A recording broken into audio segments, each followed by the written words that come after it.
उधर से उधर उस साइड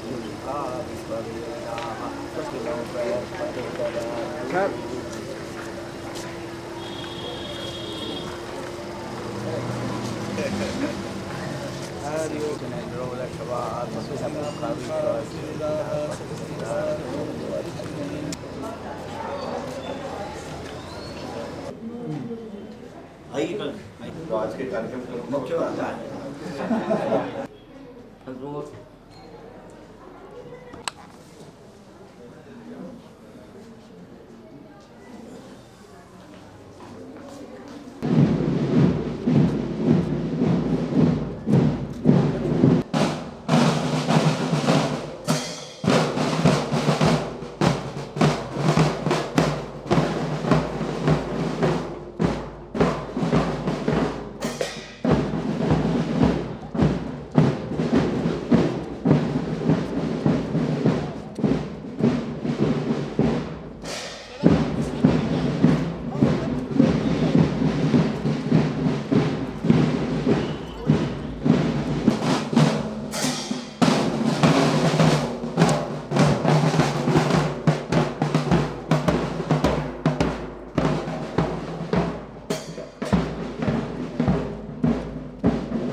कार्यक्रम की अध्यक्षता कर रहे तात्या टोपे विश्वविद्यालय के कुल सचिव ऐसे आदरणीय शिरोमणि जी दुबे जी से मैं विनम्र दीप प्रज्वलित करके आदेशित करें।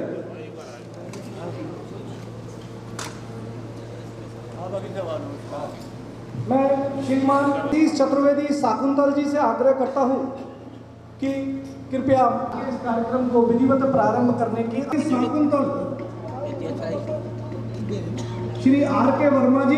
ज्योति परम ज्योति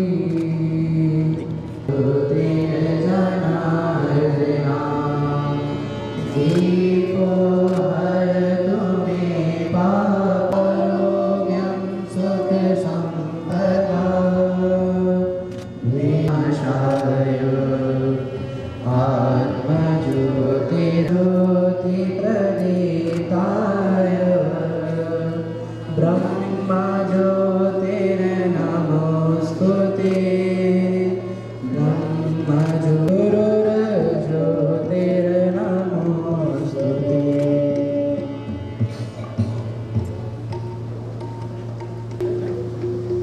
श्री सतीश चतुर्वेदी शाकुंतल जी से मैं आग्रह करता हूं कि कृपया मंच पर अपना स्थान ग्रहण करें।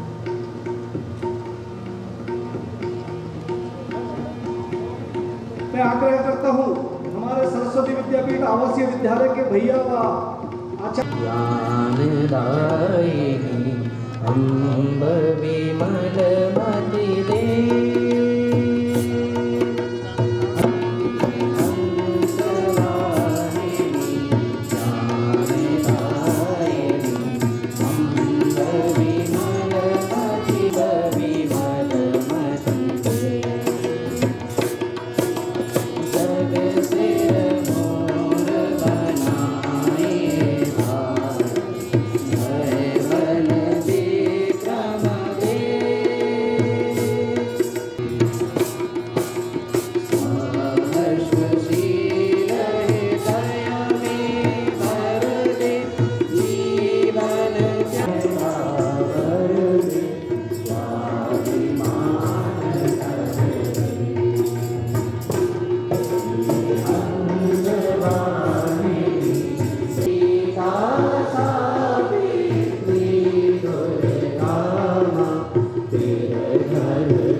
1 2 3।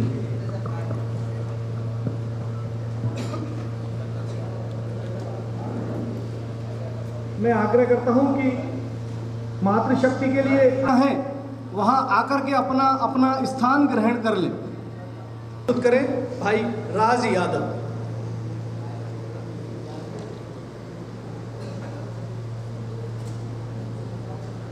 की लोक मंगल, भारती की लोक मंगल, साधना साकार हो। भारती की लोक मंगल, साधना साकार हो। व्योम चुंबी हिम सखर से हिंदू सागर तीर तक, ब्रह्म सुत मातृभू की दिव्य छवि की लोक मंगल, साधना साकार हो। कौच वद की वेदना से हो परिष्कृत तुलिका, बन गई आदर्श जग का काव्यमय वह भूमिका। आदि कवि के मूल्य अपनी, आदि कवि के मूल्य अपनी, दृष्टि के आकार हो।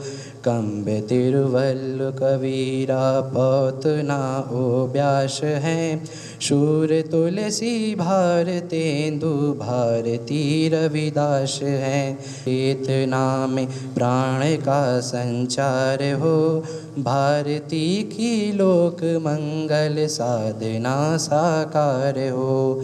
आज उत्पीड़ित मनुज संघर्ष से प्रतिशोध से, त्राण देंगे हम इसे एकात्म मानव बोध से।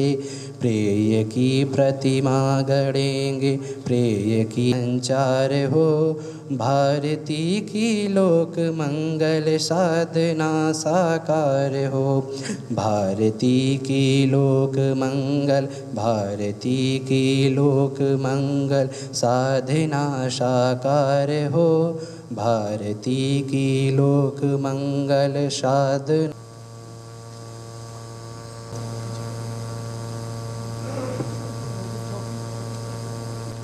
अभी तक जिन्हें डीपीसी कार्यक्रम में हम यहाँ मंच पर मंचासीन अतिथियों का परिचय इस प्रकार है।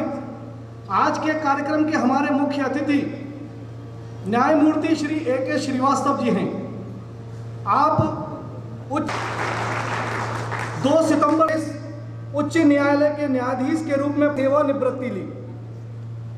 1985 से लक्ष्मीबाई कला एवं वाणिज्य महाविद्यालय ग्वालियर में अंशकालिक विधि व्याख्याता आप रहे। सेवानिवृत्ति के बाद भारत के सर्वोच्च न्यायालय ने आपको वरिष्ठ अधिवक्ता के रूप में सर्वोच्च न्यायालय में अभ्यास कर रहे हैं। आपका स्वागत है, वंदन है, अभिनंदन है। इस क्रम में हमारे अपने जिन्हें प्रेम और आत्मीयता से हम उपाख्य काका जी कहते हैं, आज उनका सानिध्य हम है। आप 1986 में सेवानिवृत्ति लेकर जीवन परिचित हैं। 30 ग्रंथों का आपने निष्पादन किया है। भारत के राष्ट्रपति द्वारा प्राच्य विद्या लेखन के लिए वर्ष 2015 का विवेकानंद पुरस्कार एवं मॉरिशस में संपन्न विश्व हिंदी सम्मेलन में विश्व हिंदी सेवी सम्मान से आपको सम्मानित किया गया है। विद्यालय गुना के कुल सचिव 1984 में विक्रम विश्वविद्यालय उज्जैन प्राध्यापक, LLB पढ़ाने का कुल शैक्षणिक अनुभव आपको 39 वर्ष के विद्यालय गुना के आप कुल सचिव हैं। आपका स्वागत है, वंदन है, अभिनंदन है। आज चतुर्वेदी शाकुंतल जी हम सब के बीच में उपस्थित हैं। आप शोध सहायक, शोध समीक्षक हैं। राष्ट्रीय अंतर्राष्ट्रीय पत्रिकाओं में 75 शोध आलेख, कई मानद उपाधियां, पुरस्कार, सम्मान आप पंचासीन हैं। आज के इस कार्यक्रम के शिरोमणि जी दुबे, आप राष्ट्रीय स्वयंसेवक संघ में जिला कार्यवाह, विभाग कार्यवाह, प्रांत मध्य भारत प्रांत के पूर्व अध्यक्ष और वर्तमान में स्वागत है, वंदन है, अभिनंदन है। मित्रों, इस शाब्दिक स्वागत अखिल भारतीय साहित्य परिषद के संभाग के सह संयोजक डॉक्टर योगेंद्र शुक्ल जी श्री विवेक गौतम जी और श्री शरद गोस्वामी जी से कि ये मंच पर आए और सम्माननीय अतिथि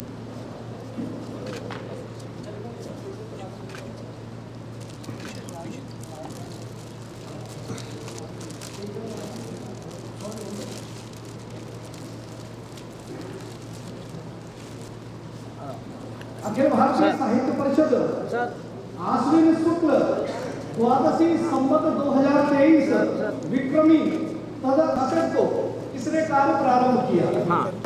परंपरा से भारतीय ज्ञान परंपरा का विज्ञान विरोधी भी कहा जाता है। भारतीय ज्ञान परंपरा भ्रामक चर्चाओं को कुछ लोगों ने किया है। भारतीय ज्ञान परंपरा से जो अवगत नहीं है अथवा जानबूझकर जिन्होंने विश्वविद्यालय भारत में खुले थे, आधुनिक ज्ञान के नाम पर उसके द्वारा पाश्चात्य संस्कृति का ज्ञान जो परोसा गया, इससे भारतीय ज्ञान ही नहीं सबसे सुंदर और सशक्त माध्यम होता है साहित्य, जाति, प्रांत, भाषा, खान-पान, जिसने हमें एक सूत्र में साहित्य परिषद निरंतर कार्य करते हुए बढ़ रही है। गुरुकुल परंपरा भारतीय संस्कृति के पुनर्जागरण में करते हुए तालियों की गड़गड़ाहट के साथ में हमारे मुख्य अतिथियों का स्वागत।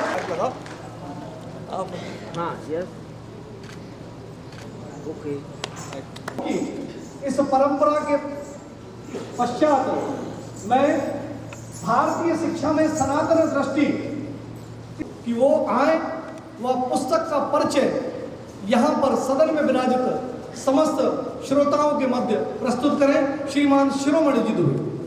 पुस्तक के विमोचन के इस अनूठे आयोजन में मंच पर विराजमान न्यायमूर्ति आदरणीय के श्रीवास्तव जी, हम सब जिन्हें बहुत आदर से, बहुत सम्मान से काका कहते हैं, ऐसे आदरणीय श्रीधर पराड़कर जी जो साहित्य परिषद के अखिल भारतीय संगठन मंत्री हैं, विश्वविद्यालय के और वहाँ के कुल सचिव हैं, और हमारे बहुत पुराने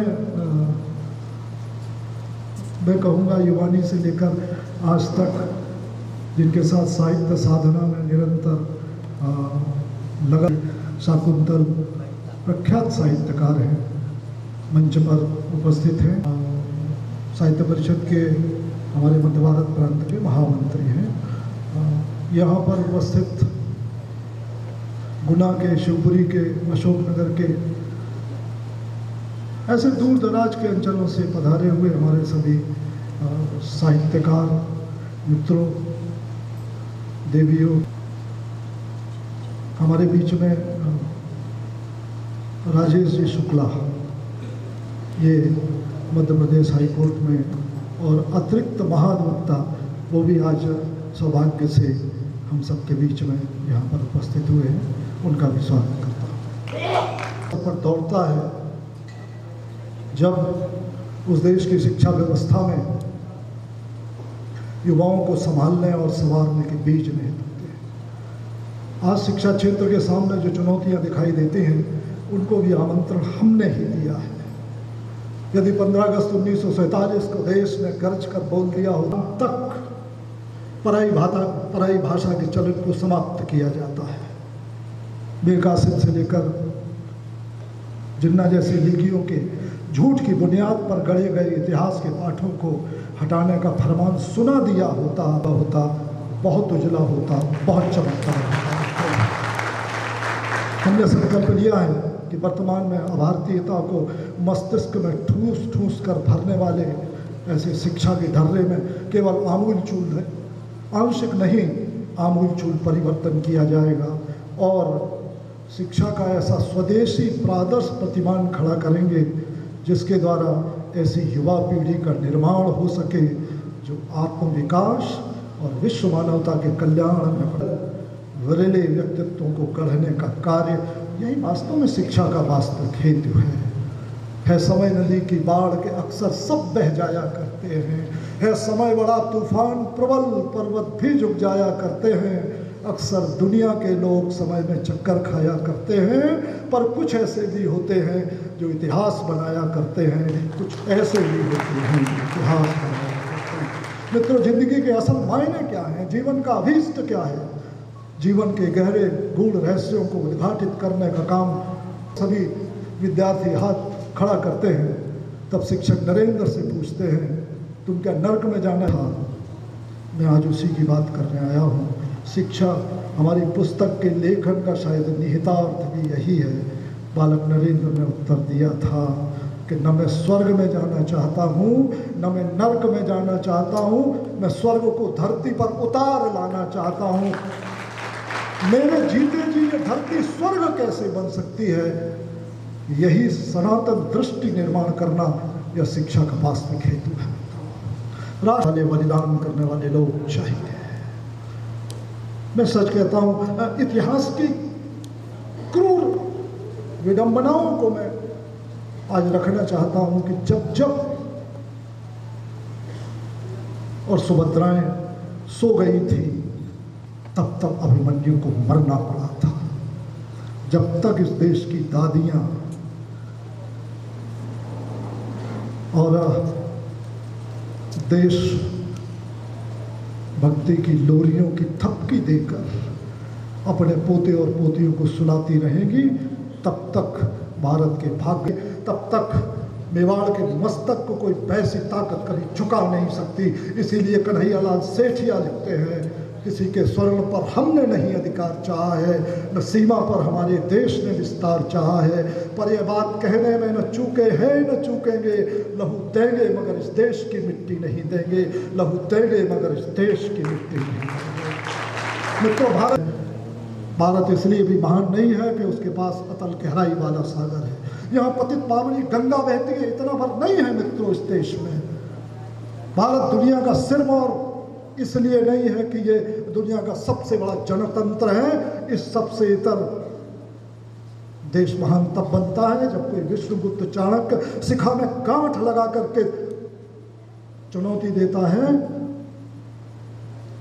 सुनो घनानंद, शिक्षक साधारण नहीं होता। सृजन और विनाश उसकी गोद में खेलते हैं, उसे सत्ता की कोई चाह नहीं होती। कलश कंगूरे नवा प्रासाद परकोटे उसकी नियति का भी हिस्सा नहीं बनते। सदियों से चली आई आचार्य परंपरा देश को आश्वासन है, उस अध्यात्म सुना जाता रहेगा।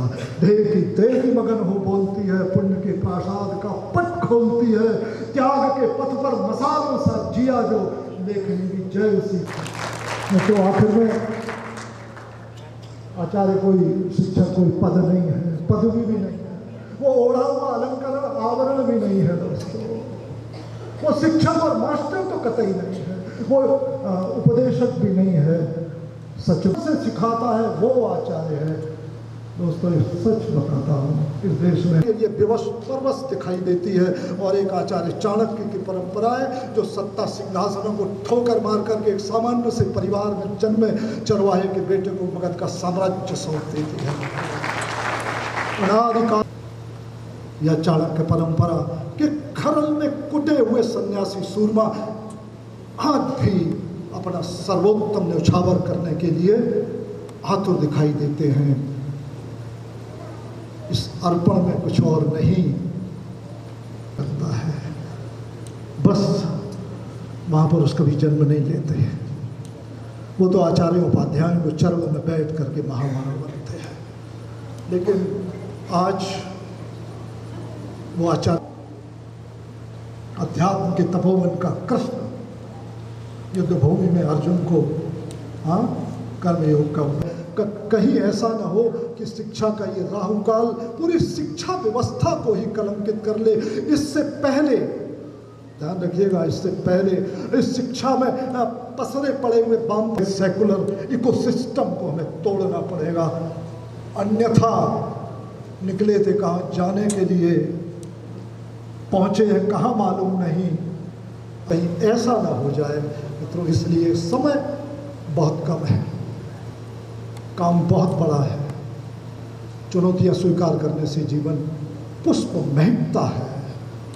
सदियां भी उसी का गुणगान करती हैं जो समाज का जीवन पंथ बुहारने में खुद को खपा देते हैं। अन्यथा मैं फिर कहता हूँ, कारवां गुजर गया गुबार देखते रहे हम खड़े खड़े, बाहर देखते रहे, उम्र के चढ़ाव का उतार रहे हैं।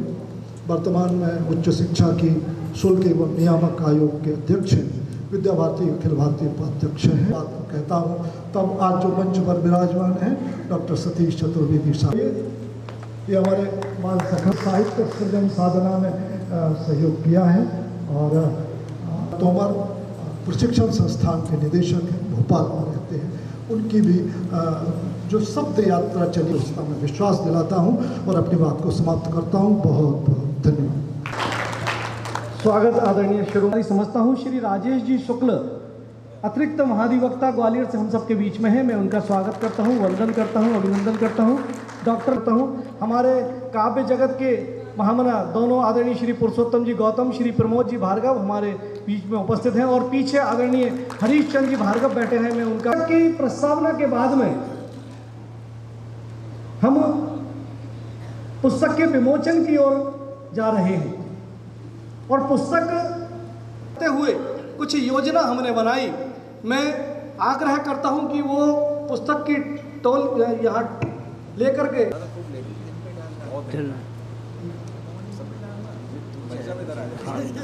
शिरोमणि जी भाई सबसे मैं आग्रह करता हूं कि मंच के आगे आ जाएं, ये प्रदान करे, सद्बुद्धि प्रदान करे और उनका मार्ग प्रशस्त करे। इस पुस्तक के माध्यम से आज विमोचन क्रम में मैं यही अपेक्षा, यही अनुरोध, यही अपेक्षा आज शिरोमणि जी द्वारा लिखित पुस्तक का विमोचन में सहभागिता प्रकट करें। और ये भारत माता की, भारत माता की।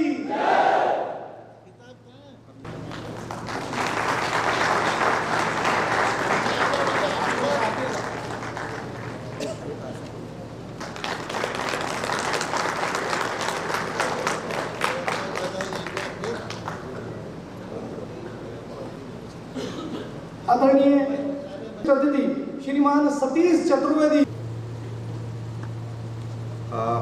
जब किसी रचनाकार की एक पुस्तक आती है तो हमारे यहाँ ये मान प्रकाशन पर होती है। मैं आदरणीय बड़े भाई श्री शिरोमणि द्विवेदी जी को द्वितीय बधाई देता हूँ।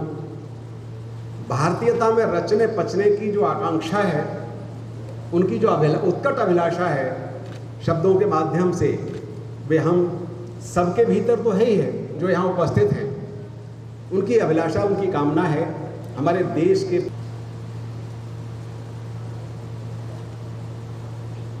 मैं बात यहाँ से प्रारंभ करता हूँ कि दक्षिण भारत से अभी दो कुत्सित नारे दिए गए कि हम सनातन को जो कभी समाप्त नहीं होगा, और दूसरा अभी एक और दुर्बुद्धि से उत्पन्न एक बात आई कि मैं इस देश को देश मानता ही नहीं।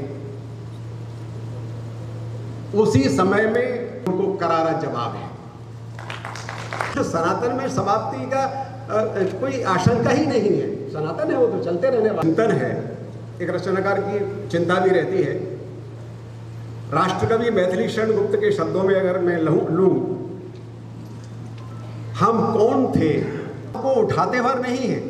सबसे बड़ी बात यह है कि दादा पराड़कर जी बैठे हुए हैं, बड़े लेखक हमारे दादा हैं, कि बहुत सारे लेखकों को हम या तो पढ़ते नहीं। समाधान चाहता है देश, समाधान चाहता है, और ये पुस्तक समाधान देती है। हमारे तक्षशिला और नालंदा जैसे विश्वविद्यालयों ने पूरे विश्व को, यदि हमें इस तरह की बात कहनी पड़ रही है तो चिंता का विषय तो है। गोस्वामी तुलसीदास जी ने लिखा है, सब जानत प्रभु प्रभुता सोई, तदपि कहे बिनु रहा न कोई। सब जानते हैं कि प्रभु की प्रभुता वही है। गुरुकुल से लेकर औपनिषदिक, पौराणिक और अद्यतन जो शिक्षा पद्धति है, उसमें जो आई हुई विकृतियां हैं, उन सब का उल्लेख करते हुए उन सब पुराण के प्रासंगिक बनाकर इस पुस्तक में प्रस्तुत किया है। इसलिए मैं आपको बधाई देता हूं। भारतेंदु हरिश्चंद्र ने 1857 की क्रांति के समय उनका आगमन होता है, तब उन्होंने गुण तीनों चले सायर सिंह सपूत। आदरणीय शिरोमणि जी लीग को छोड़कर चलने वाले हैं। जिस तरह की पुस्तकें आ रही हैं उनकी बड़ी भरमार है, लेकिन उसे मिल कुछ नहीं पा रहा है। ये जो पुस्तक है भले देखने में छोटी है, उसे कहानी और कहानी से भी लघु कथा पर हम आ गए हैं। कुछ मिल जाए उसमें, हम एक पेज पढ़ें और मिल जाए, तो ऐसी ये पुस्तक बड़ी मूल्यवान है। घाव करे गंभीर। पेंडारकर सर प्राचार्य थे, जैसे आप हैं उसी तरह गुनानगर में पेंडारकर सर थे। तो एक बार शैलेंद्र शैली कम्युनिस्ट पार्टी के महासचिव थे, उनका कार्यक्रम था और वो अध्यक्षता करने के लिए बुलाए गए। तो मेरी जिज्ञासा ये कि मेरी इन बातों में से कोई बात किसी को चुभ गई हो तो मैं क्षमा चाहता हूँ, मुझे माफ करें। और वो बैठ गए तो मुझे भी अजीब सा लगा। सुधार तभी होगा। तो इसमें बोल रहे थे, इनकी वो भाषा, भावेदार भाषा और शैली में पढ़ते समय आपको लगेगा कि भाई साहब ही बोल रहे हैं, लेकिन मुझे लगा, क्योंकि मैंने अभी 2 पुस्तकें आपकी देखी हैं और आप तो बराबर लेखन में सक्रिय हैं। आपके आलेख भी आ रहे हैं समाचार पत्र में, और पुस्तक के रूप में भी 100 बका 1 लिखा जो हमारे भीतर है, जो बन रहा है, वह हमारी पुस्तक के रूप में आए, ये बहुत आवश्यक है। एक निष्ठावान शिक्षक रहे हैं और उसके पश्चात लंबे समय तक जिला शिक्षा अधिकारी के रूप में आपने, जो कबीर कहते हैं, तू कहला कागज की लेखी, मैं कहता आँखों की देखी, तो वो आँखों की देखी समस्याओं को इसमें उठा पाए हैं, क्योंकि मैं स्वयं शिक्षक रहे हैं, शिक्षा जगत से जुड़े रहे हैं। इसलिए उन्होंने संकेत किया है कि हमारे बच्चे पढ़ते नहीं हैं, और आपको ये जो या मोबाइल से पढ़ने की जो प्रवृत्ति है उसमें पुस्तकों की और बच्चे देखते नहीं हैं, लेकिन हम जानते हैं कि पुस्तक ही स्थायी है। सब नष्ट हो जाएगा लेकिन पुस्तक अमर करती है। इस शोधपर कृति में आपको उनकी अध्ययनशीलता के दर्शन होते हैं, जहां वो 13 अध्यायों में बांटकर, जहां पहला जो प्रारंभ करते हैं वो राष्ट्रबोध का मंगलाचरण से प्रारंभ करते हैं और अन्यान्य बिंदुओं पर विचार करते हुए अध्यायों के अंतर्गत अंत में श्रद्धावान लभते ज्ञानम तक पहुंचते हैं। दोनों का ही अभाव हमारे समाज में है। आप बच्चों से पूछ लीजिए देश और राष्ट्र में क्या अंतर है, नहीं जानते। राष्ट्र क्या होता है, राष्ट्रबोध, इसलिए उसकी अवधारणा प्रारंभ में बहुत आवश्यक है। और श्रद्धा क्या, आदर का ही भाव नहीं बचा है, घुटने छूने लगे हैं। जहां हमारे बच्चे, हमारे शिक्षक और विद्यार्थियों के बीच में एक लंबी खाई, एक लंबी दूरी आ गई है, जहां आज वो वातावरण है जहां बच्चे माता पिता का कहना नहीं मानते हैं। माता पिता पड़ोसी के पास जाकर, शिरोमणि भाई साहब जैसे दादा पराड़कर जी या न्यायमूर्ति जैसे व्यक्तियों के पास जाकर ये कहते हैं, सब मेरे बेटे को समझाओ, मेरी सुनता नहीं। मेरे अनुमान से सदी का इससे बड़ा दर्द कोई नहीं हो सकता है। तो ऐसे दुबे जी ने इस पुस्तक को संभाला है, सजाया है। देखिए, जब लेखक समीक्षा करता है पूरे इतने बड़ी आर्ष परंपरा में अवगाहन करता है, तो उनके सूक्ति रत्न तो लाता ही है, सूक्ति मुक्ता तो लाता है, लेकिन यह कार्य करते करते स्वयं उसके मुख से, उसकी लेखनी से सूक्तियां प्रकट होने लगती है। वह नए विषयों को परिभाषित करने लगता है। इसके एक 2 उदाहरण मैं देना चाहता हूँ। जैसे पृष्ठ 6 पर देखिए, वो लिखते हैं, आज समाज को लगता है कि, 1-2 बात कह करके मैं समय भी ध्यान है, मुझे घड़ी देखता जा रहा संचालक से बड़ा भय लगता है ऐसे मौके पर। आज समाज को लगता है कि उपाधियां, प्रशस्तियां व्यक्ति को बड़ा बनाती हैं। वे लोग सफलता की सीढ़ियां सर पर चढ़ते जाते हैं, लेकिन उपाधियां किसी का उपकार नहीं कर सकती, तब उनका कोई मूल्य नहीं होता। भारत में ऐसे लोग जिन्होंने विद्यालय की चौखट पर कभी कदम नहीं रखा, वे ऐसा जीवन जीकर गए हैं कि उनका जीवन सभी के लिए प्रेरणा पुंज बन गया है। जिंदगी तो वही है। आप देखिए, अभी मैं जो उनकी बात उद्धृत कर रहा हूँ और अभी जो बोल रहे थे उसमें साम्य मिलाइए। जिंदगी तो वही है जो औरों का जीवन पंथ बुहारती है, भटके को रास्ता दिखाती है, अटके को आगे बढ़ाती है, और जो रुक गए, जीवन से निराश हो गए, उन्हें कर्तव्य पालन का बोध कराती है। ये जो इसके बाद जो पंक्तियां उद्धृत करते हैं, जो हमारे ऐसे विद्यापीठों में जो कार्य होता है उसके लिए कि जीवन का निर्माण यहाँ निस्दिन चलता है, स्वर्ण यहाँ मत खोज, यहाँ मानव ढलता है। स्वर्ण की खोज में तो हम अमेरिका और अन्य देशों में जा रहे हैं स्वर्ण की खोज में, लेकिन उनके माता पिता यहाँ अकेले इस शरीर को छोड़ देते हैं। रोते रोते जीवन मानव गढ़ने की बात है वो उन संस्थाओं में नहीं हो रही है। मानव को यही गढ़ा जा रहा है और शायद देश की वो जो वार्ष परंपरा है उसकी जो मुक्ता है, उसकी जो मूल्यवत्ता है, शायद ऐसी संस्थाओं में हमारे में बची हुई है। शिक्षा का नवोन्मेष पर वो विचार करते हैं, प्रासंगिकता बनाकर शिक्षक के पतन का राहुकाल एक शीर्षक है उनका तीसरा, और उसमें बड़ा गुस्सा भी उन्होंने शब्दों के माध्यम से व्यक्त किया है। मैं तो ऐसी संस्थाएं, आपके जो सरस्वती शिशु मंदिर है उनकी बात नहीं कर रहा हूं, लेकिन उनकी समग्र दृष्टि है ना, तो वो समष्टि तक परमेष्टि तक जाते हैं इस पुस्तक में, व्यष्टि से लेकर। ऐसे ऐसे शिक्षक भी हमने देखे हैं जो मुंह में गुटका भरे ही रहते हैं। अब उनको मैं तो शिक्षक नहीं मानता। जो अभी आचरती थी आचार्य की परिभाषा आप दे रहे थे, जो माना गया है आचरण में अगर हमारे नहीं है, क्योंकि बच्चा मनोविज्ञान ही मानता है कि विद्यार्थी हमें देखकर 78% सीखता है, शिक्षा नहीं सीखता है सब कुछ, हमारा उठना चलना बोलना खाना सब कुछ। इसलिए 33 उपनिषद में जो शिक्षाएं दी हैं, यानी अस्मानी सुचरितानी तानी तो या उपास यानी नोयतराणी, ऐसी आवासीय विद्यालय हुआ करते थे, तो दीक्षांत समारोह में जो शिक्षा देते हैं उसका आपने वहाँ उल्लेख किया है। केवल एक बात कहना चाहता हूँ कि हमारे अगर हम एक कमरे में बैठे हुए हैं तो हमें एक कमरे का अंदर का भाग दिखाई देता है। अगर हम इससे बाहर निकलते हैं तो हमें दूर तक का दिखाई देता है। अगर हम छत पर चढ़ जाते हैं तो और दूर तक का दिखाई देता है। लेकिन अगर हम किसी पहाड़ी पर चढ़ जाते हैं, ये उदाहरण में इसलिए ले, गुना में दादा टेक जाते हैं तो पूरा गुना एक नज़र में दिखाई देता है। शिक्षक पहाड़ी पर या टेकरी पर बैठा हुआ वही व्यक्ति है, क्योंकि उसकी कक्षा में एक लघु हिंदुस्तान पढ़ता है। और नहीं, संचालक खड़े हो गए, अब तो बहुत सारी बातें लाया था लेकिन छोड़ देता हूँ। हमारे यहाँ पुनः उस ज्ञान का संकलन कैसे हुआ? 100 बातें सुनने के बाद ज्यों का त्यों उनको लिख देना या सुना देना, ऐसे शताब्दानी शिष्य हुआ करते थे। तो गुरुओं ने गुरु दक्षिणा चुकाने के उद्देश्य से उनको बुलाया और कहा कि हमें वो ज्ञान आप लौटाइए, तब हमारे पास वो पुनः ज्ञान लौट कर आया। और अंतिम बात कि मित्रों, जब हम जय हिंद का नारा लगाते हैं तो केवल जय हिंद का नारा लगाकर भूल जाते हैं। इस पुस्तक के बारे में अंतिम टिप्पणी है, अच्छी बात मिली। तो जब हम जय हिंद बोलते हैं तो भावात्मक हमारा जुड़ाव इस भारतपूरे हिंद से नहीं होता है।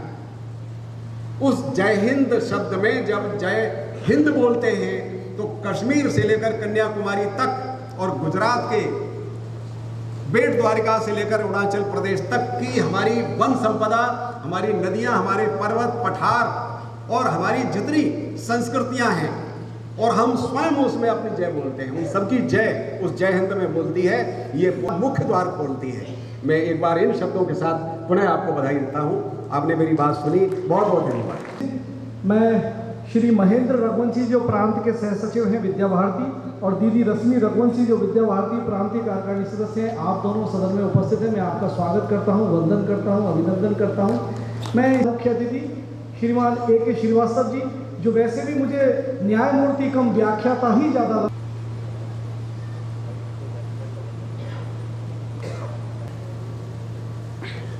संस्था नमस्तस्यै नमस्तस्यै नमस्तस्यै नमो नमः। या देवी सर्वभूतेषु विद्यारूपेणी संस्था नमस्तस्यै नमस्तस्यै नमस्तस्यै नमो नमः। या देवी सर्वभूतेषु शक्तिरूपेणी संस्था नमस्तस्यै नमस्तस्यै नमस्तस्यै नमो नमः। विशेष अतिथि में जिन्हें आपने अभी सुना, प्रखर वक्ता डॉक्टर सतीश चतुर्वेदी जी, मुख्य वक्ता जो अभी आपके सामने अपना वक्तव्य रखेंगे और जिनके बारे में अभी बड़ी अच्छी भूमिका बनी है। मैं पूर्ण समझ सकता हूँ कितने बड़े वृक्ष श्री पराड़कर जी, Shri Rajesh Shukla ji, additional advocate general, बार के पदाधिकारीगण, शिवपुरी अभिभाषक संघ के पदाधिकारीगण और अभिभाषक बंधुओं, आज का श्री शिरोमणि द्विवेदी जिनकी आज की पुस्तक भारतीय शिक्षा की सनातन दृष्टि का विमोचन अभी आप ही सब लोगों के समक्ष हुआ है, और अति सम्माननीय सदन, जब मेरे परिचय दिया जा रहा था तो मुझे थोड़ा संकोच हुआ। मैं कोई विशिष्ट व्यक्ति, जितने भी लोग यहाँ बैठे हैं वही मैं हूँ। जो यहाँ नहीं बैठे हैं, जिनने यहाँ कुर्सियाँ रखी हैं, जिनने फर्श बिछाए हैं, जिनने सफाई की है, उनमें और मुझ में अंतर नहीं है। यहाँ अभिभाषक बंधु लोग बैठे हैं और भी लोग पूछ रहे हैं, सोच रहे होंगे कि एक अभिभाषक, एक न्यायमूर्ति जो रह चुका है, ये जो बात कह रहा है क्या इसका कोई प्रमाण है? क्योंकि इससे जब हम प्रमाण मानता था, तो मैं आपको प्रमाण देता हूँ कि मेरे में और आप में क्यों अंतर नहीं है। No difference between me and you, I am से। मैं क्षमा चाहता हूँ, मैं बीच बीच में अंग्रेजी बोल जाता हूँ, मैं प्रयत्न करूँगा पूर्णतः हिंदी में बोलूँ।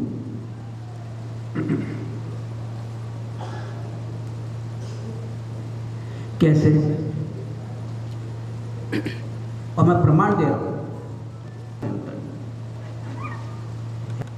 ईश्वर अंश जीव अविनाशी, चेतन अमल सहज सुखराशि। ईश्वर का अंश हर जीव में है, तो जो राम मेरे अंदर वर्तमान में, वो आप ही में भी वर्तमान है। मेरे में आप में कोई अंतर नहीं है। इस सदन में बैठे व्यक्ति को मैंने तो अभी आपको उदाहरण दिया, जो सफाई कर्मचारी है उसमें और मुझ में कोई अंतर नहीं, कि जो राम उसके हृदय में बैठा है वही राम मेरे हृदय में बैठा है। गीता जी में भी लिखा हुआ है, श्रीमद् भागवतम गीता में, ईश्वरा सर्वभूता नाम मैत्र करोति। तो हर जीव के अंश में ईश्वर वास करता है, तो कहाँ अंतर है? तो मित्रों, कोई विशेषता नहीं मुझ में, जो आप हैं वही मैं।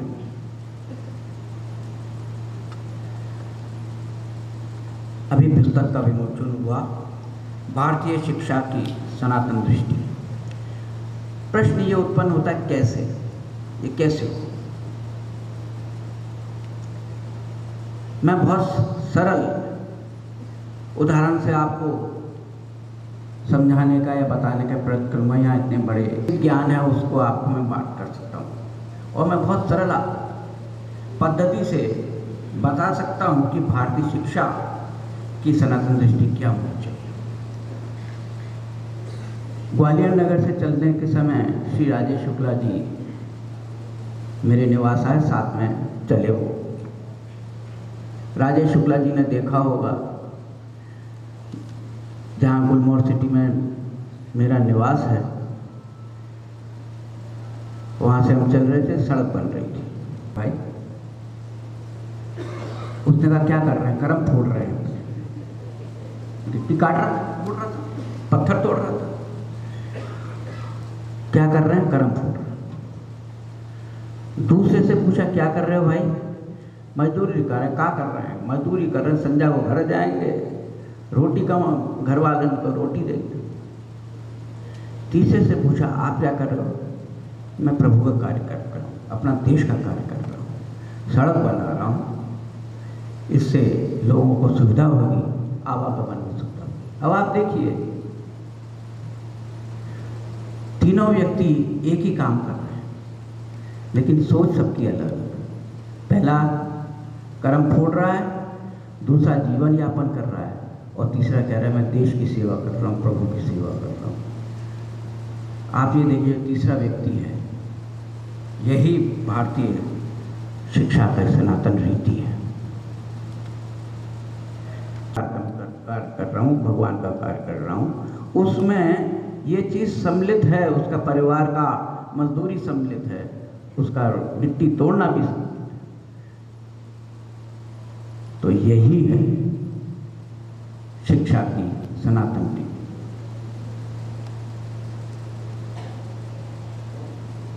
अब प्रश्न उत्पन्न होता है, ये शिक्षा कैसे प्राप्त करें?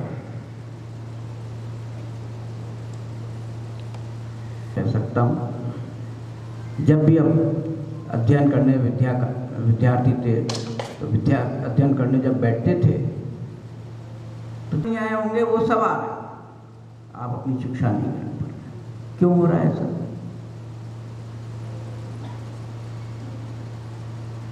क्यों ऐसे विचार आते हैं? डर है कि अपनी प्रवृत्तियां बहुत अधिक बढ़ रही हैं। जब प्रवृत्तियां बहुत बढ़ जाती हैं तो क्या होता है? बहुत अच्छा उदाहरण गोस्वामी तुलसीदास जी ने रामचरितमानस में दिया। उनका जाने के लिए छलांग लगाई सुरसा में, मुंह फैलाती गई, हनुमान जी भी दुगने होते गए, जल रूप बन करके उनके मुख से निकल आया। बदन पाइटे बाहर आवा। क्या सीख मिली? जब प्रवृत्तियां बहुत बढ़ जाती हैं तो ज्ञानी पुरुष अपने को संकुचित करके उन प्रवृत्तियों से बाहर आ जाता है और अपने लक्ष्य की ओर जाता है। भगवत गीता में भी अध्याय 2 में अर्जुन के मन में विचार आया, स्थित प्रज्ञ के लक्षण केशव स्थिति की प्रवासिता की मासी स्थित प्रज्ञ के लक्षण कैसे होते हैं, कैसे उठता बैठता है वो मेरे को बताइए। तो भगवान ने उसको अलग अलग स्थित प्रज्ञ के लक्षण बताए हैं। क्रोध आदि भगवती सम्मोह समृद्धि विमर्श आदि आदि। जब भगवान कहते हैं यदा संघर्ते चायम कूर्मो अंगानि सर्वशा इंद्रियाणि इंद्रियार्थे वसे तस्य प्रज्ञा प्रतिष्ठा। जब विपरीत परिस्थिति आती है तो कछुआ जो पीठ में अपनी रख लेता है जिससे कि लगे पत्थर है और कुछ नहीं।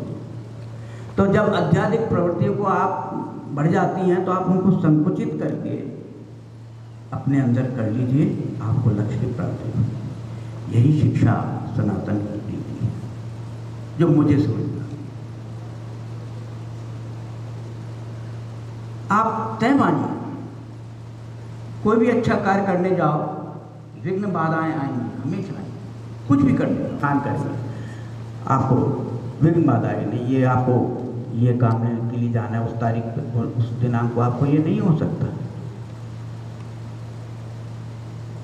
लेकिन जो हनुमान जी महाराज ने छलांग लगाई, कितनी विघ्न बाधाएं? सब में पहले मैनाक पर्वत आया, उसके बाद सुरसा आई, मैंने अभी आपको उदाहरण दिया। सुरसा के बाद सिंगनी आई, कोई परवाह नहीं की, सबको लांघते गए। और जब लांघा तो क्या मिला? माँ जगत जननी पर सीता माता, और जिनने क्या आशीर्वाद दे, जो फल क्या दिया? अजर अमर गुण निधि सुत हो कहू बहुत रघुनायक छो, ये फल दिया। विघ्न बाधाएं आएंगी, लेकिन आपको उनको पार करना होगा तो आपको फल मिलेगा। अब लक्ष्य प्राप्ति करने के लिए आसान लगता है, खूब अभ्यास करो। मैं एक बहुत सरल उदाहरण से आपको बता रहा हूं। एक राजा वन में जा रहा था। अपन ने सुना है पंचतंत्र की कहानियों में, और भी लोभ आया, उसने रगड़ा, जिन्न प्रकट हुआ। पर उसने कहा मुझे काम बताओ वरना मैं आपको खा जाऊंगा। अब आप काम बताइए। नहीं समझ में आया, क्या करें? तो कहते हैं ना, गुरु के पास जाओगे तो वो मार्ग दिखाता है। अपने गुरु के पास गए, उनने उसके कान में बात कही। उसने कहा एक खंबा ला। खंबा लाया, राजा अपना काम करने लगा। तंग होकर के उसके सामने हाथ जोड़ लिया, साहब आप नहीं कर सकते। खंबा कौन है? ये है अभ्यास। इतना अभ्यास करो कि मन कहीं बाहर जाए ही नहीं।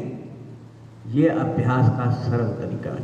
इतना अभ्यास कीजिए बारंबार कि मन सिवाय शिक्षा जो आप अपना पाठ ग्रहण का अभ्यास कर रहे हैं वो बाहर नहीं जाए, कहीं नहीं जाए। इसको कहते हैं अभ्यास। जिन हुआ मन और खंबा हुआ शिक्षा, इतनी अभ्यास की। अर्जुन ने भी भगवत गीता में मन बहुत चंचल है, स्थिर नहीं हो पाता। 35वें श्लोक में भगवान ने उसका कितना अच्छा समाधान बताया। वैराग्य चल रहे थे, उन्होंने कहा ये सही है, मन चंचल है और इसको सरलता से वश में नहीं किया जा सकता है, लेकिन अभ्यास और वैराग्य से वो अपने वश में किया जा सकता है।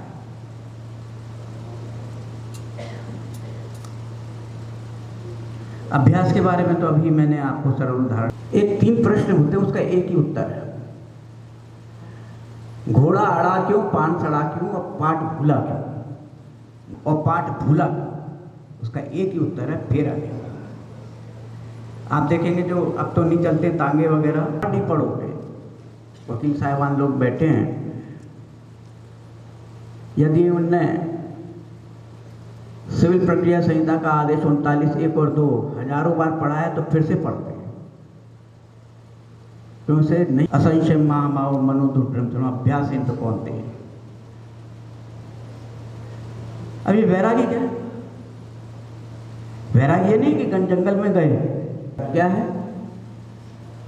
आपको सिनेमा नहीं देखना, विद्यार्थी का जीवन है ना, शिक्षा ग्रहण करनी है, आपको टेलीविजन नहीं देखना, आमोद प्रमोद वस्तुओं को दूर करना है, हमें उससे अलग हो गए, यही वैराग्य है।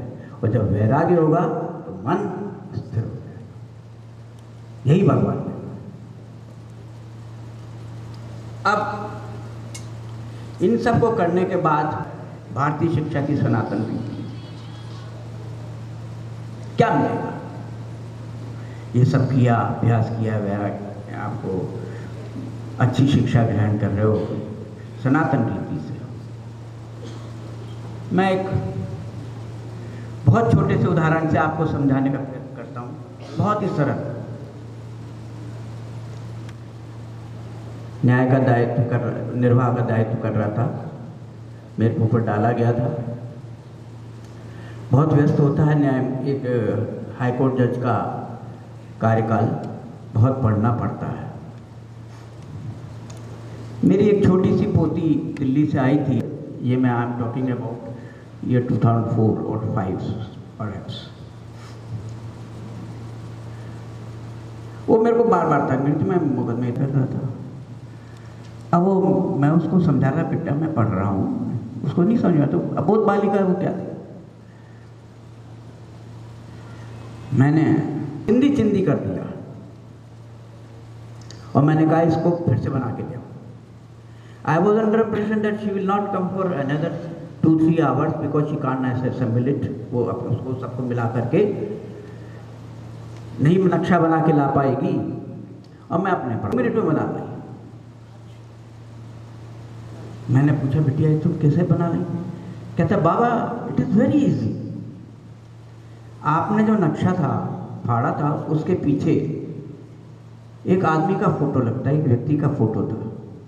मैंने सिर की जगह सिर लगाया, आँख की जगह आँख, नाक की जगह नाक, मुंह की जगह मुंह, हाथ की जगह हाथ, वक्षस्थल की जगह वक्ष, पैर की जगह पैर लगाया, पलट के अच्छा मानना पड़ा। ये शिक्षा जो सनातन भारतीय सनातन रीति से जो शिक्षा मिल रही है, ये अच्छा मानव बनाएगी।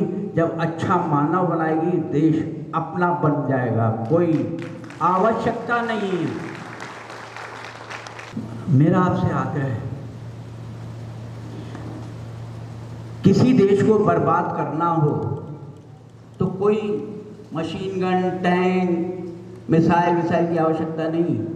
देश की युवा शक्ति को बिगाड़ दीजिए, देश अपना समाप्त हो जाएगा। यही बता रहे थे आप लोग। बहुत सुंदर लगा, मैंने कुछ समय भी ज़्यादा लिया है। अब भारतीय शिक्षा की सनातन रीति अपनी वाणी को विराम दूंगा कि सोच कैसी होनी चाहिए। किसी राज्यम न स्वर्गम न पुनर्भवम कामये दुख तप्तानाम प्राणिनाम आर्तनाशनम। ये जो शिक्षा की नीति है, सनातन रीति, यही ये सिखाती है और इसी के द्वारा प्राणी के आर्तनाश को, प्राणी का जो दुख है दूर करने के लिए काम आएगी। आप लोगों ने मुझे बुलाया, बहुत बहुत धन्यवाद। मैं बहुत साधारण सा एक अभिभाषक था, भगवान ने पद दिया न्यायमूर्ति का, वहाँ पे भी न्याय जो भी फैसले दिए उसके बाद पुनः अभिभाषक हूँ और आपके सामने।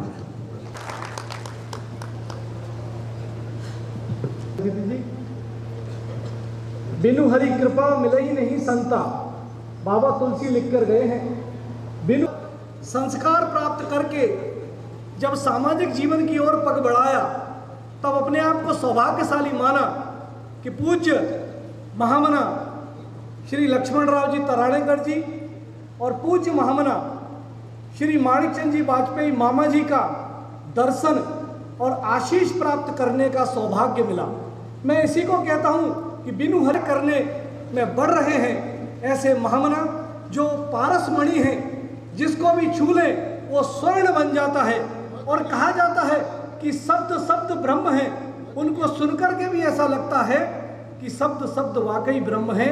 मैं आज के कार्यक्रम के मुख्य वक्ता, हमारे मार्गदर्शक, हमारे पथ प्रदर्शक आदरणीय श्री श्रीधर जी पराड़कर उपाख्य काका जी से विनम्र विनती करता हूँ। उनसे ये नहीं कहूँगा कि आप उद्बोधन दें, मैं उनसे कहूँगा कि आज के इस कार्यक्रम में आकर के आशीर्वचन यहाँ पर प्रस्तुत करें। आदरणीय श्री श्रीधर जी पराड़कर उपाख्य काका। इस विषय पर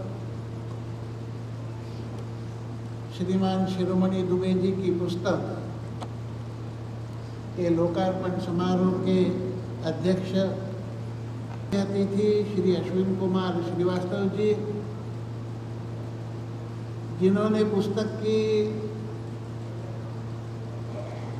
समीक्षा करूं क्या जिन्होंने पुस्तक के ऊपर जो बोले हैं, ऐसे डॉक्टर कुंतल जी, जिनके कारण हम यहाँ उपस्थित हैं, ऐसे श्री शिरोमणि दुबे जी, कार्यक्रम का संचालन कर रहे श्री प्रदेश के हमारे महामंत्री भी हैं आशुतोष जी, अधिवक्ता परिषद के राकेश कुमार जी, और मुझे लगता है आधे से ज़्यादा लोग परिचित होंगे, का अभिनंदन करता हूँ। और वो हमारी जात बिरादरी में शामिल हो गए लेखकों की, इसलिए उनका साहित्य परिषद में स्वागत करता हूँ। बढ़ता है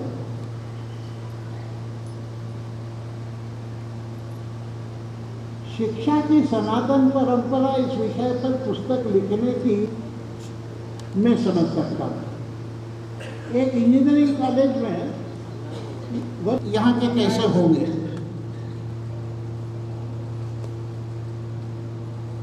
तो मैंने संचालक महोदय से कहा कि मैं भाषण नहीं दूंगा, बातचीत करूंगा। अब कुछ विशेषाधिकारी मेरे, उसके कारण उनको बात माननी पड़ी, तो मैंने बच्चों से बात, अब आयोजन ही वो था तो उन्होंने इतना तो कह दिया कि आज हिंदुओं का हैप्पी न्यू ईयर है। मैंने कहा चलो इतनी बात मालूम है, ये क्या कम है। फिर मैंने दूसरा सवाल किया कि कौन सा साल चल रहा है, मालूम है क्या? तो एक भी हाथ नहीं उठा। अगला प्रश्न पूछा महीना कौन सा है, तिथि कौन सी है, एक ने भी नहीं बताया।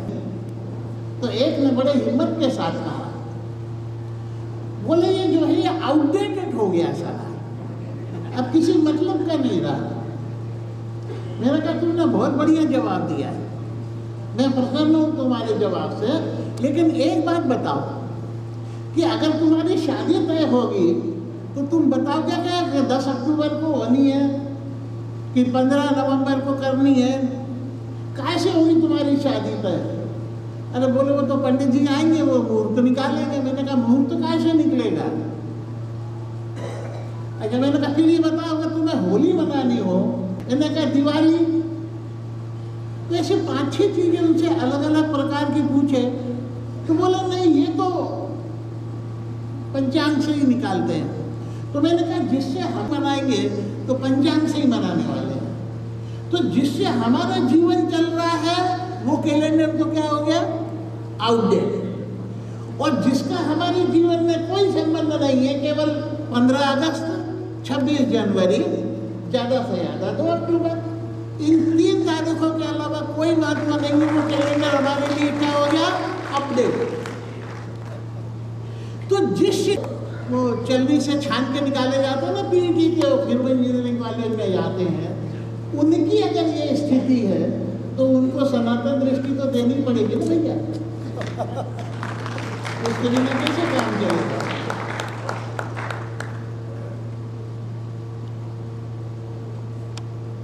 दूसरा इसलिए शिक्षा की, तो शिक्षा की बात नहीं होता, शिक्षक संगठन जब बात करेंगे तो वो मास्टरों को क्या क्या तकलीफ है इसकी बात करेंगे, उनको शिक्षा से कोई मतलब नहीं। अब तो शिक्षक कहते भी नहीं है ना, कॉलेज में तो लेक्चर है, उसको क्या करना है, लेक्चर देना है। विद्यार्थी आए नहीं आए, सुने नहीं सुने, उसको तो जाकर के खड़े होकर लेक्चर देना, जो होना सो हो। केवल विद्यालय से नहीं था,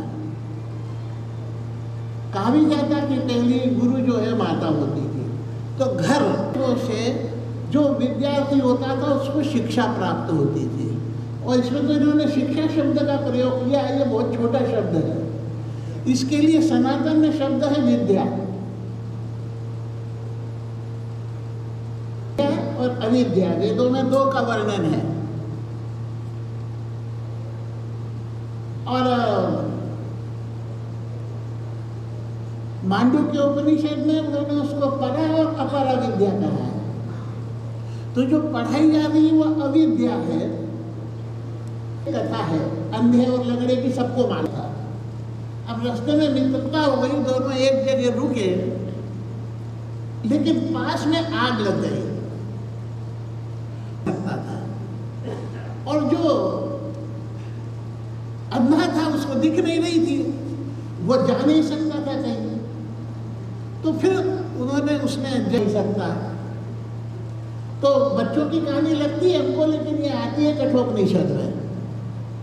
उसका अर्थ ये है कि जो विद्या है सबका, और जो अविद्या है जिससे हमारा सारा संसार चलता है, जो हम सीखते पढ़ते लिखते ही अविद्या जो है, संसार इसके कारण चलता है, लेकिन कहाँ जाना है, क्यों जाना है, कैसे जाना है, ये नहीं बताती। तो सनातन में ये 2 चीजें आती है, एक विद्या और एक अविद्या, और उसका उद्देश्य भी क्लियर बताया है उन्होंने। मांडुक्य उपनिषद कहता है विद्यामृतमश्नु, तो जिससे अमृत की प्राप्ति होती है, अमृतत्व प्राप्त होता है, वह विद्या है। और श्वेताश्वतर उपनिषद के अभी श्री वास्तव जी ने अपने भाषण में कहा कि ईश्वर अंश जीव अविनाशी सुख राशि सो माया बस करहु गोसाई बंधे कीर मरकट की नाई, कि वो चेतन भी है, अमल भी है, कोई उसमें वो नहीं है, लेकिन एक चीज है माया, और उसने उसको ऐसा बस में करके रखा है, कैसे, तो बंधे हो कीर मरकट की नाई, कीर यानी तोता और मरकट यानी बंदर। तो बंदर और तोते जिस प्रकार बंध जाते हैं वैसे बंधा हुआ है। अब मजा ये है कि तोते को और पोंगली होती है खाली बांस की, उसको बांध देते हैं, और तोता जैसे ही उसके ऊपर बैठता है तो उल्टा हो जाता है, क्योंकि पोंगली घूम जाती है वजन के कारण। अब तोता नीचे लटका रहता है पैर से, और उसको लगता है मैंने छोड़ा तो गिरा, वो छोड़ता नहीं है। अब बंधा नहीं है, वो है खुला, लेकिन वो मान रहा है कि मैं गिर जाऊंगा, तो जब शिकारी आता है तो पकड़ लेता है। यही चाल बंदर के साथ लगाई जाती है। बंदर आते हैं चने के लोग में, बंदर हाथ डालता है, हाथ चला तो जाता है, लेकिन जैसे ही वो चना हाथ में भरता है मुट्ठी बंद जाती है, फिर वो बाहर नहीं आता। अब बंदर तो इसलिए तुलसीदास जी लिखते हैं कि वो ईश्वर का अंश है, चेतन है, उसमें कोई मल नहीं है, अमल है। से ही मनुष्य भी जो है कीर और मरकट की तरह इस संसार में बांधा है, जो लेकिन वो जीवित तो रहता ही है, काम तो करता ही है। वो करता है अविद्या के सहारे। अविद्या मतलब उसको गलत मत समझना, ये दोनों के बिना काम होगा ही नहीं। और विद्या उसको बताती है कि उसको हमें छोड़ना है, वो मुक्त करती है। इसलिए कहा कि सा विद्या या कल नहीं थे, लेकिन मनुष्य हमेशा एक जैसा रहता है, वो नहीं बदलता। कैलेंडर की तारीख बदल जाती है, लेकिन घड़ी में 1 से लेकर 12 तक आते, फिर 1 बजे मोहम्मद मकसद जो उसमें होते ही है।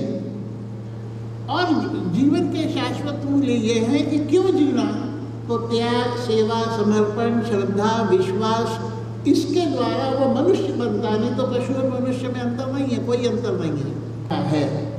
वो आ रही है क्या?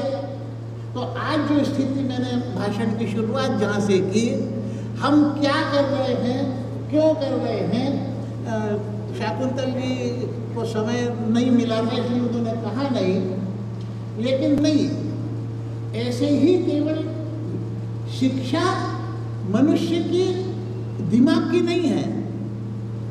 तो जैसे हमारा शरीर है कि सामने दिखाई दे रहा है, यह है अन्नमय कोश, पंचकोशीय शिक्षा है वो। तो ये शरीर को चलाने के लिए अन्न की आवश्यकता होती है, तो उसको अन्नमय कोश कहा। फिर ये शरीर में पूरे संचार करके जो इसको चलाता है वो है प्राण, उसको प्राणमय कोश कहा। फिर तीसरा है मनोमय, और मनुष्य को चलायमान ये मन ही करता है। आपने कभी भैंस को देखा है कि वो कहे कि यार बहुत दिन हो गए रोज घास खा रही, वो बोर हो गई, चलते हैं, तभी मन होता है उसका।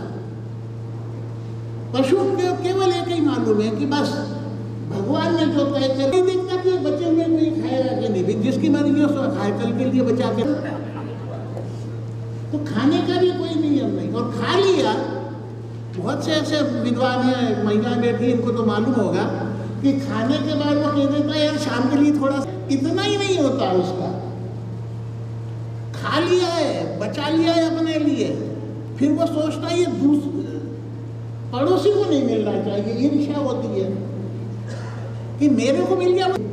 जो शिक्षा में आज नहीं है, तो शरीर कैसे ठीक होगा? तो शरीर ठीक होता है व्यायाम से। और इसलिए शिक्षा में सबसे पहले क्या शामिल होना चाहिए? व्यायाम शामिल होना चाहिए। अगर शरीर ठीक नहीं रहा तो शिक्षा का करोगे क्या? पैसा कमाओगे उसका करोगे क्या? साधना, धर्म के साधना ही शरीर कहता है। भैया तुम्हारा समय हो तो बता देना। तो योग में जो आजकल बाबा रामदेव बताते हैं वो नहीं, वो होता है अष्टांग योग। उसमें 8 फाइनल जो किताब में लिखा है वो अब उसमें बदल नहीं होगा। जो एक बार 2300 साल पहले लिख गया वो फाइनल अब नहीं। हमारे यहाँ ये कहा है कि समय समय पर इसकी व्याख्या करनी पड़ेगी। वेद है, उनकी व्याख्या हुई जब लोगों को जरूरत पड़ी तो उपनिषद आए, उनका न्याय आए, फिर पुराण आए, फिर ऐसे एक के बाद व्याख्या। आज तक किसी ने कहा नहीं कि भगवान कृष्ण तो बचे नहीं। तो पहले विद्यार्थी जब बोलना सीख जाता था, अपने हाथ से अपना ध्यान सीख जाता था, तो गुरुकुल भेजते थे, जहाँ उसको टीवी नहीं होता था, नहीं होते थे, पूरा ध्यान पढ़ाई पे उसको लगाना पड़ता था, कोई आकर्षण नहीं, पूरा ध्यान करो। आज उल्टा है कि 4 बता रही है कि 1-2 मिनट बचे हैं मेरे केवल। तो ये पुस्तक जो आई है, आप लोग कृपा करके पढ़ें कि तो शिक्षा क्यों, क्या, कैसे दे। जब तक आपकी श्रद्धा नहीं, आप पढ़ेंगे नहीं। श्वेताश्वशतर उपनिषद की एक कथा है कि जिस समय वो गुरुकुल से पढ़ करके आया तो पिता ने अपने कुटिया से, दूर होता था गुरुकुल गांव से, सीधी और कुछ बहादुरी करके आया, ये भाव होता है चेहरे पे। तो श्वेत शतर भी वैसे ही चला रहा था। तो पिता ने कहा कि ये आ रहा है, लेकिन जो चाल का सब पढ़ लिया। उन्होंने कहा सब पढ़ लिया जो पढ़ा। उन्होंने कहा वो भी पढ़ लिया कि उसको पढ़ने के बाद कुछ बाकी पढ़ना शेष नहीं रहता। तो उन्होंने कहा ये क्या होता है? तो बोले ये तो तुम्हें जब तक ये नहीं पढ़ो तब तक पढ़ाई काहे की। तो ये पढ़ना जरूरी है कि जिसको पढ़ने के बाद कुछ पढ़ना बाकी नहीं रहता, सब कुछ पूरा हो गया। तो बोलिए तो गुरुजी ने पढ़ाया नहीं। तो उन्होंने कहा फिर पढ़ाई पूरी नहीं जा रहे थे। तो बोले वो सही कह रहे थे। तो बोले आपने पढ़ाया क्यों नहीं? तो उन्होंने कहा तूने पूछा कहाँ था। तो जब तक जिज्ञासा नहीं तब तक नहीं। हमारा सारे ग्रंथ चालू होती जिज्ञासा से। जिज्ञासा का अर्थ है कि जो हम जगह होनी चाहिए उसके लिए प्रयास होने चाहिए।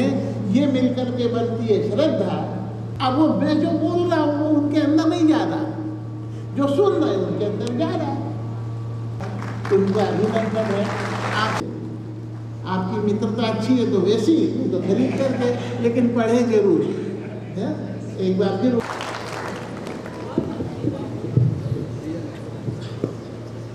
आदरणीय काका जी ने बता ही दिया है तो मैं उसकी विधिवत सूचना भी आप सभी को दे देता हूँ कि आदरणीय आज के कार्यक्रम के हमारी अध्यक्षता कर रहे श्री R.K. वर्मा जी से मैं बहुत अनोखा अवसर है जब मैं शिवपुरी के प्रबुद्धजनों के और आयोजकों की बुद्धि का मुझे दाद देना पड़ेगा कि जिस तरह से उन्होंने कार्यक्रम का संयोजन किया है। जिसको सबसे कम आता है और जो सबसे कम बोल पाएगा उसको अध्यक्ष बना दिया था, उसको उसके हिसाब से बात ले लिया। हमारे सतीश जी बहुत पुराने मित्र हैं, एक ही कॉलेज में हम लोग रहे हैं सालों साल। अगर मैं गलत नहीं हूँ तो 35 साल तो हो गए सतीश जी। गुना में अपने 35 साल तो हो गए। और निस्संदेह उन्होंने अपने को बहुत दबाया है बोलने में। दिनकर की वो पंक्तियाँ मैं अपने स्टूडेंट्स को भी सुनाता हूँ कि हम कौन थे। क्या श्रीधर जी तो वाकई श्रीधर जी हैं। शरीर से, विचार से, मन से, चेहरे से, बोलने से, मनसा वाचा कर्मणा एक से लगने वाले सरल परंतु विद्वतापूर्ण व्यक्तित्व जिन्होंने मतलब यहाँ पर दिख रही है कि जितना उन्होंने टाइम उनको दिया, यानी वो शिवपुरी की जनता प्रबुद्ध जन के मानस को अच्छी तरह पढ़े हुए बैठे हुए हैं हमारे गुना के ही, लेकिन शिवपुरी के मानस और आपके दिल के अनुरूप बोलते हैं। और उनको सबसे मेरा परिचय देने के लिए कहा गया तो परिचय में मैंने कुछ बातें लिखी थी। लेकिन क्योंकि जिनको परिचय देना था उनके पास भी समय का बंधन था और ये टाइम मैनेजमेंट में इस संघ की और संघ से जुड़े हुए जितने भी प्रकल्प हैं उनकी बहुत महत्वपूर्ण विशेषता मानता हूँ जो बातें मैंने लिखी थी। और मुझे लगता था कि अगर ये बातें सारी की सारी बता देंगे तो फिर मेरे लिए बोलने के लिए क्या रह जाएगा। अच्छी किताब है, बहुत बड़ी किताब है और अच्छा प्रयोग, अच्छा प्रयास लिखने का। मैं शिक्षक के रूप में काम किया इतने सालों, जो शैक्षिक प्रशासन से जुड़े रहे और उसके बाद जो अर्क जो निचोड़ निकल के आया उसको उन्होंने इस किताब गुरुकुल वाली और किस तरह चरित्र विकसित होता था, किस तरह मूल्य आधारित शिक्षा थी वो जो वनों में दी जाती थी, आश्रमों में, और क्या मूल्य है हमारे वैदिक मूल्य। श्रीधर जी ने उसको आर्ष किया जिसको हमारे इतिहासकार शिक्षा का भाग मानते हैं। और अध्यायों के रूप में जो वर्गीकरण हुआ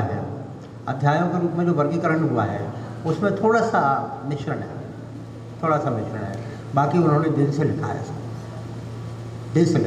दिल और दिमाग दोनों का इस्तेमाल करके लिखा है।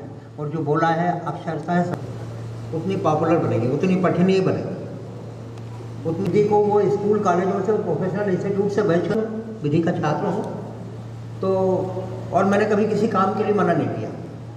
क्या हुआ कि वहाँ पर सर वो सोचता था कि हमारी गलती अच्छा है, कॉलेज में रह लो तो तीनों मिलकर जिस वकील को हम पैसे देते वो वकील और दूसरा अपोजिशन पार्टी का वकील और यूनिवर्सिटी का वकील, तीनों मिलकर हम पे डोलते थे। ये मैंने भैंस की और जितने भी खिलाफ लड़ने गए थे उनके खिलाफ राज्य आयोग में अपील भी मैंने खुद ने तैयार करके जाके बहस की। एक बार डांट भी खा गया जज साहब की, साहब ये आपकी क्लास सही है, जो कोर्ट है कोर्ट कम बोलिए।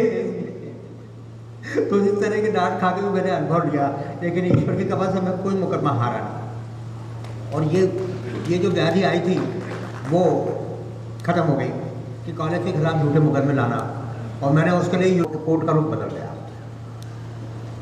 इसलिए डिपार्टमेंट का कोई भी अधिकारी या कर्मचारी हो तो उसको वकील की तरह ही कंज्यूमर फोरम में जाना चाहिए, और केवल जवाब गवाह अगर उससे नहीं बनता, क्योंकि मैं तो कानून का ही हूँ, चीज़ें बनवा ले। और वो जितना उस डिपार्टमेंट के और नियमों के बारे में जानता है उतना वकील नहीं जानता। वकील किस बात, मैं भी वकील को पैसे देता हूँ, मैं भी वकील को पैसे देता हूँ, उससे ज़्यादा जानता नहीं है, लेकिन फिर भी मैं पैसे दे के आ रहा हूँ, इसलिए कि उसको मालूम है कि मेरी 20 चीज़ों में से 10 चीज़ों में से कौन सी पिक करना है। तो इस किताब में जो आज की शिक्षा प्रणाली है उसके अच्छी बखिया उधेड़ी गई है, बिल्कुल सही है। समय अधिक तो नहीं है, लेकिन मैं इतना अवश्य बोलूँगा कि जिस तरह की शिक्षा प्रणाली की उम्मीद आदरणीय शिरोमणि जी ने की है, मैंने उसको जीने का प्रयास किया, उसको जीने का प्रयास किया।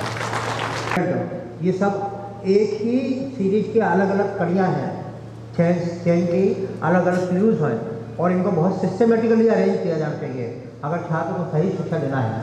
और विधि के छात्र को पढ़ाने के लिए केवल क्लास काफ़ी नहीं है, उसको वकील के पास जाके सीखना चाहिए और कोर्ट की बहस देखना चाहिए। और मैंने इसके लिए छात्रों को लगातार प्रेरित भी किया है और मैं काफ़ी हद तक सफल रहा हूँ। तो मुझे खुशी, और पढ़िए, बहुत अच्छी भाषा में उसको समझाया है। मैं बताऊँ आपको, जुमले और उदाहरण, दोहे और वक्तव्य बहुत अच्छे हैं, और एक जरूरत नहीं है। इंटरनेशनल मार्केट में अगर वो कहते हैं बिल्कुल सरल भाषा में दो, आम जनता के दिमाग में, दिल में जाना चाहिए, वो पढ़ते से एकदम समझ में आना चाहिए उस चीज़ को। इस पठनी की थोड़ा अपने बच्चों को पढ़िए, किताबें तो बहुत पढ़ ली और पढ़ा रहे हो, थोड़ा बच्चों को पढ़िए और ऐसी दुनिया में। धन्यवाद, आपने इतना सुना और मुझे समय दिया, बहुत बहुत। काम की बात है कि पीछे स्वल्पहार लग गया है, सभी स्वल्पहार आभार प्रदर्शन के लिए मैं आमंत्रित करता हूं सरस्वती विद्यापीठ आवासीय विद्यालय के प्राचार्य श्रीमान दिनेश कुमार, सभी का आभार ज्ञापित करें। श्री प्रदीप अवस्थी जी, साहित्य परिषद के जिलाध्यक्ष, कृपया मंच पे आ जाए। अद्भुत, अनुपम और अद्वितीय कार्यक्रम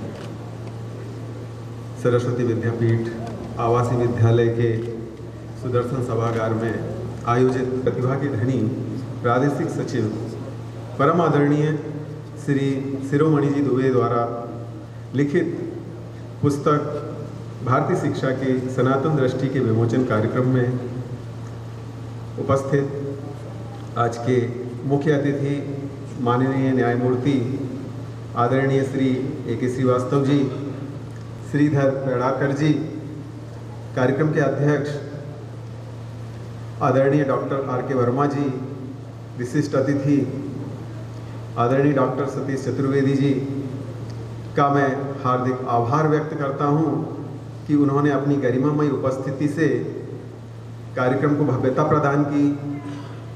मैं आभार व्यक्त करता हूं शिवपुरी और शिवपुरी से बाहर से पधारे हुए सभी कि उन्होंने अपना अमूल्य समय देकर कार्यक्रम को सफल बनाया।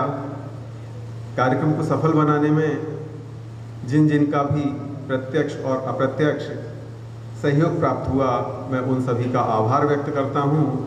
बहुत बहुत धन्यवाद, आभार।